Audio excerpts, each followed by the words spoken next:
ಪ್ರಿಯ ವೀಕ್ಷಕರಿಗೆ ಶರಣಾರ್ಥಿ. ಇದು ಕ್ರಾಂತಿಯೋಗಿ. ಬಂಧುಗಳೇ, ಒಂದೂರಿಗೆ ಒಬ್ಬ ಜ್ಯೋತಿಷಿ ಬಂದಿದ್ದ. ಆ ಜ್ಯೋತಿಷಿ ತುಂಬ ಬುದ್ಧಿವಂತ ಹಾಗೂ ಜ್ಯೋತಿಷ್ಯವನ್ನ ಚೆನ್ನಾಗಿ ತಿಳಿದುಕೊಂಡಿದ್ದ. ಆ ಜ್ಯೋತಿಷಿಯಲ್ಲಿ ಒಂದು ವಿಶೇಷವಾದ ಶಕ್ತಿ ಇತ್ತು. ಅದೇನೆಂದರೆ, ಯಾರಾದರೂ ತಮ್ಮ ಕೈಯಲ್ಲಿ ಏನಾದರೂ ತೆಗೆದುಕೊಂಡು ಹೋದರೆ ಅವರ ಕೈಯಲ್ಲಿ ಏನಿದೆ ಅಂತ ಹೇಳಿಬಿಡುತ್ತಿದ್ದ. ಅದೇ ಊರಿನಲ್ಲಿ ಒಬ್ಬ ಬುದ್ಧಿವಂತ ಹುಡುಗನಿದ್ದ. ಆ ಹುಡುಗನಿಗೆ ಹೇಗಾದರೂ ಮಾಡಿ ಆ ಜ್ಯೋತಿಷಿಯ ಮಾತನ್ನ ಸುಳ್ಳು ಮಾಡಬೇಕೆಂಬ ಹಠ ಬಂತು. ಮನಸ್ಸಲ್ಲೇ ಒಂದು ಆಲೋಚನೆಯನ್ನ ಮಾಡಿ ತನ್ನ ಮನೆಯ ಪಕ್ಕದ ಬೇಲಿಯೊಂದರಲ್ಲಿ ಗೂಡು ಕಟ್ಟಿಕೊಂಡಿದ್ದ ಒಂದು ಸಣ್ಣ ಗುಬ್ಬಚ್ಚಿಯನ್ನ ಕೈಯಲ್ಲಿ ಹಿಡಿದುಕೊಂಡು ತನ್ನಲ್ಲೇ ಹೇಳಿಕೊಂಡ, ಈಗ ನಾನು ಗುಬ್ಬಚ್ಚಿಯನ್ನ ನನ್ನ ಬಲಗೈ ಮುಷ್ಟಿಯಲ್ಲಿ ಮುಚ್ಚಿಟ್ಟುಕೊಂಡು ಆ ಜ್ಯೋತಿಷಿ ಹತ್ತಿರ ಹೋಗಿ ನನ್ನ ಎರಡು ಕೈಗಳನ್ನ ಮುಷ್ಟಿ ಹಿಡಿದು ಆತನ ಮುಂದೆ ಚಾಚಿ ನನ್ನ ಕೈಲಿ ಏನಿದೆ ಅಂತ ಕೇಳುತ್ತೇನೆ. ಒಂದು ವೇಳೆ ಆ ಜ್ಯೋತಿಷಿ ನಿನ್ನ ಕೈಯಲ್ಲಿ ಗುಬ್ಬಚ್ಚಿ ಇದೆ ಎಂದು ಹೇಳಿದರೆ ಆಗ ನಾನು ಆ ಗುಬ್ಬಚ್ಚಿ ಯಾವ ಕೈಲಿದೆ ಎಂದು ಕೇಳುತ್ತೇನೆ. ಒಂದು ವೇಳೆ ಆ ಜ್ಯೋತಿಷಿ ಗುಬ್ಬಚ್ಚಿ ನಿನ್ನ ಬಲಗೈಯಲ್ಲಿದೆ ಎಂದು ಹೇಳಿದರೆ ನಾನು ಆ ಗುಬ್ಬಚ್ಚಿ ಸತ್ತಿದೆಯಾ ಅಥವಾ ಬದುಕಿದೆಯಾ ಅಂತ ಕೇಳುತ್ತೇನೆ. ಒಂದು ವೇಳೆ ಆ ಜ್ಯೋತಿಷಿ ಗುಬ್ಬಚ್ಚಿ ಸತ್ತಿದೆ ಎಂದರೆ ನನ್ನ ಬಲಗೈ ಮುಷ್ಟಿಯಲ್ಲಿರುವ ಆ ಗುಬ್ಬಚ್ಚಿಯನ್ನು ಹಾರಲು ಬಿಟ್ಟು ಬಿಡುತ್ತೇನೆ.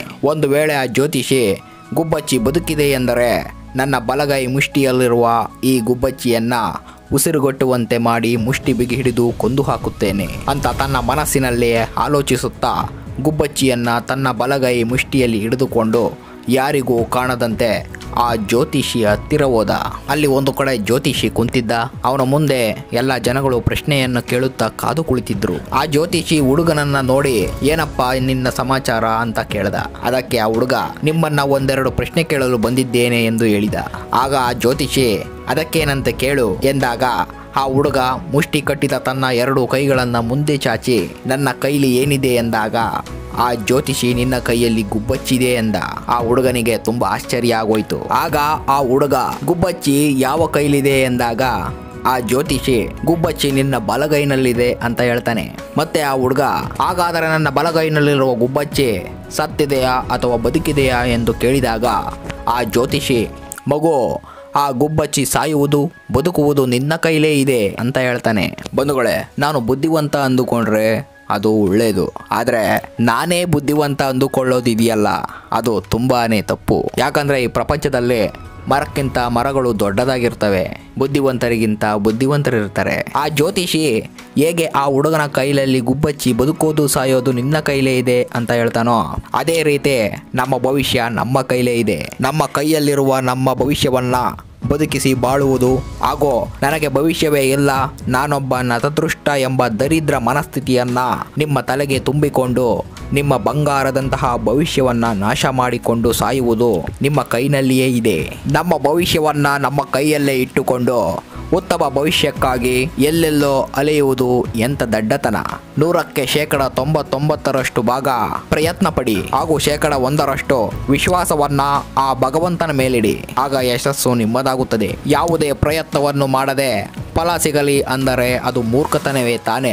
ಮೊದಲು ನಿಮ್ಮ ಮೇಲೆ ನಿಮಗೆ ನಂಬಿಕೆ ಇರಲಿ. ಕೇವಲ ನಿಮ್ಮಿಂದ ಮಾತ್ರ ನಿಮ್ಮ ಭವಿಷ್ಯವನ್ನ ಬದಲಾಯಿಸಿಕೊಳ್ಳಲು ಸಾಧ್ಯ, ಬೇರೆ ಯಾರಿಂದಲೂ ಅದು ಸಾಧ್ಯವಿಲ್ಲ. ಬೀದಿ ಬದಿಯಲ್ಲಿ ಕುಳಿತು ನಿಮ್ಮ ಕೈ ನೋಡಿ ಭವಿಷ್ಯ ಹೇಳುತ್ತೇನೆ ಬನ್ನಿ ಎನ್ನುವವರಿಗೆಲ್ಲ ನಿಮ್ಮ ಕೈಯನ್ನ ತೋರಿಸಿ ನಿಮ್ಮ ಭವಿಷ್ಯವನ್ನ ಕೇಳಬೇಡಿ. ಯಾಕಂದರೆ ಕೈ ಇಲ್ಲದವರಿಗೂ ಒಂದು ಭವಿಷ್ಯವಿದೆ ಎಂಬುದನ್ನ ನೀವು ಎಂದಿಗೂ ಮರೆಯಬಾರದು. ಇಲ್ಲಿ ಅಬ್ದುಲ್ ಕಲಾಂ ಒಂದು ಮಾತು ಹೇಳ್ತಾರೆ, ಯಶಸ್ಸಿನ ಕಥೆಗಳನ್ನ ಓದಬೇಡಿ, ಯಾಕಂದರೆ ಅದರಲ್ಲಿ ನಿಮಗೆ ಪ್ರೇರಣೆಯಷ್ಟೇ ಸಿಗುತ್ತದೆ. ಸೋಲಿನ ಕಥೆಗಳನ್ನು ಓದಿ, ಯಾಕಂದರೆ ಅದರಲ್ಲಿ ನಿಮಗೆ ಪ್ರೇರಣೆಯ ಜೊತೆಗೆ ಗೆಲ್ಲಲು ಬೇಕಾದ ಐಡಿಯಾಗಳು ಸಿಗುತ್ತವೆ. ಹಾಗೆ ಅಬ್ದುಲ್ ಕಲಾಂ ಇನ್ನೊಂದು ಮಾತನ್ನ ಹೇಳ್ತಾರೆ, ನಮ್ಮ ಜೀವನದಲ್ಲಿ ನಮಗೆದುರಾಗುವ ಸಣ್ಣ ಪುಟ್ಟ ತಪ್ಪುಗಳಿಂದ ನಿರಂತರವಾಗಿ ಪಾಠವನ್ನ ಕಲಿಯುತ್ತಲೇ ಇರಬೇಕು. ಯಾಕಂದರೆ ನಾವು ಚಿಕ್ಕ ಚಿಕ್ಕ ಕಲ್ಲುಗಳಿಂದ ಎಡವಿ ಬೀಳುತ್ತೇವೆ ಹೊರತು ದೊಡ್ಡ ದೊಡ್ಡ ಬಂಡೆಗಳಿಂದಲ್ಲ. ಬಂಧುಗಳೇ, ಮುಂದಿನ ಸಂಚಿಕೆಯಲ್ಲಿ ಮತ್ತೊಂದು ಕುತೂಹಲಕಾರಿ ಸಂಗತಿಗಳೊಂದಿಗೆ ಖಂಡಿತ ಬರ್ತೀನಿ.